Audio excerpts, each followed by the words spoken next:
एक गांव में एक लालची कुत्ता रहता था। वह गांव में घूम घूम कर खाने की तलाश करता था।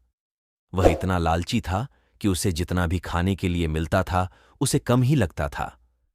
गांव के दूसरे कुत्तों के साथ पहले उसकी अच्छी दोस्ती थी, लेकिन उसकी इस आदत की वजह से सभी उससे दूर रहने लगे।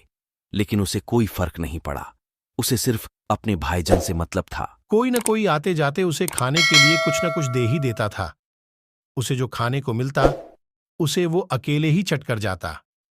एक दिन उसे कहीं से एक हड्डी मिल गई। हड्डी को देखकर उसकी खुशी का ठिकाना न रहा। उसने सोचा कि इसका आनंद तो अकेले ही लेना चाहिए। ये सोचकर वो गांव से जंगल की ओर जाने लगा।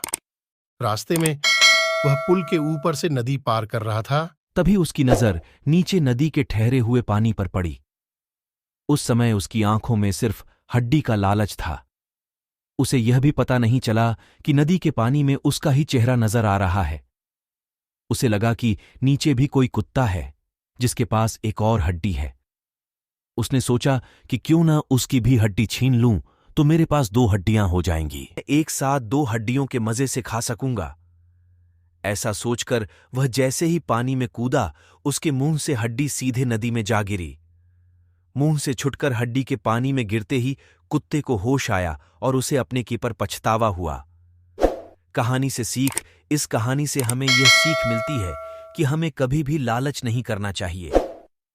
लालच करने से हमारा ही नुकसान होता है।